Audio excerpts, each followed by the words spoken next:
এই মুহূর্তে রয়েছি পূর্ব বর্ধমান জেলার কাটোয়া শহরের মালোপাড়ায়। আর এই মালোপাড়াতেই রয়েছেন খেপিমা। বর্তমানে এই পাড়া কাটোয়া শহরবাসীর কাছে খেপিমা তলা নামেই বহুল পরিচিত। আর কয়েকদিন পরেই কালী পুজো।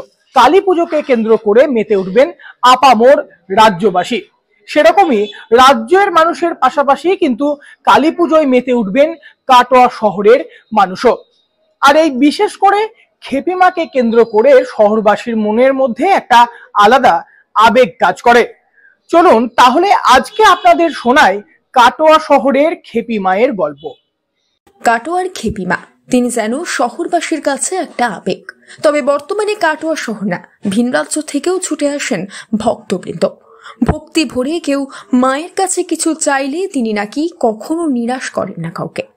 প্রায় 5 কেজি সোনা দিয়ে সাজিয়ে তোলা হয় কাটোয়ার খেপিমাকে। প্রায় 400 বছরের পুরনো এই পুজো কাটোয়াবাসীর কাছে আবেগ। কাটোয়া শহর তথা পূর্ব বর্ধমান জেলার অন্যতম প্রসিদ্ধ পুজো এই খেপিমায়ের পুজো। কাটোয়া শহরের 15 নম্বর ওয়ার্ডে প্রত্যেক বছর জাঁকজমকভাবে এই কালী পুজো অনুষ্ঠিত হয়ে আসছে।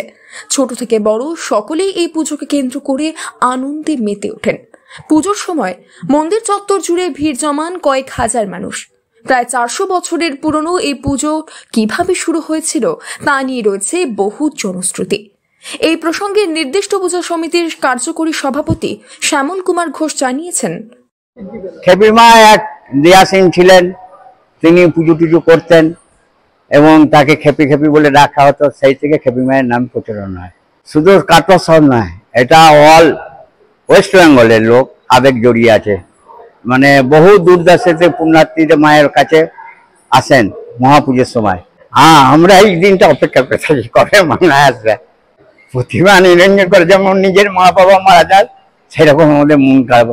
আমরা 3-4 দিন কোনো কিছু খাই না, এত শোকের মধ্যে থাকি আমরা।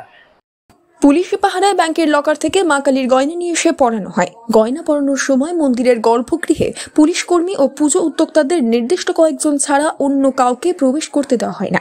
এছাড়া পুজোর দিন থেকেই পুলিশি কর্মীরা মোতায়েন থাকে মন্দির চত্বরে।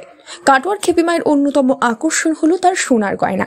ভক্তির দান করা সোনার গয়না যখন মা কালীকে পরানো হয়, তখন সেই দৃশ্য দেখার জন্য মন্দিরে বহু মানুষ ভিড় জমান। সোনার নেকলেস, সোনার জিভ সহ মায়ের প্রায় 5 কেজি সোনার গহনা রয়েছে। তবে শুধু সোনার গয়না না, বেশ কয়েক কেজির উপর গয়না দিয়েও সাজিয়ে তোলা হয় খেপিমাকে। পূর্ব বর্ধমান জেলা ছাড়াও পশ্চিম বর্ধমান, নদিয়া, মুর্শিদাবাদ এমনকি কলকাতা থেকেও বহু মানুষ আসেন এই পুজো দেখার জন্য।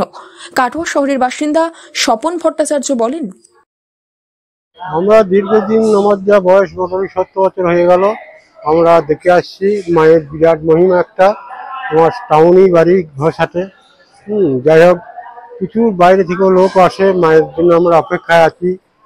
পূজার সময় 3 দিন ধরে সমানে একটা অনুষ্ঠান চলে, খুব উৎসব হয়।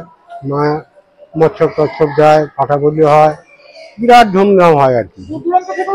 দূর দূরান্ত থেকেও আসছে সব।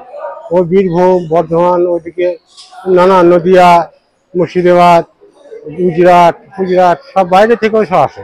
এই পুজো কি আপনাদের কাছে আবেগ? হ্যাঁ, আমাদের বিরাট আবেগ। সারা বছরের আমাদের গোটা টাউন বা আশপাশে সবাই অপেক্ষা থাকে মায়ের পুজো। ইতিমধ্যে এবারেও জোর কদমে চলছে কালী পুজোর প্রস্তুতি। তৈরি করা হচ্ছে প্রতিমা।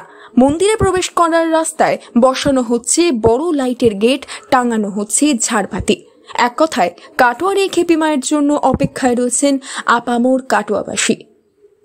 পূর্ব বর্ধমান থেকে বনোয়ারিলাল চৌধুরীর রিপোর্ট, লোকাল 18 বাংলা।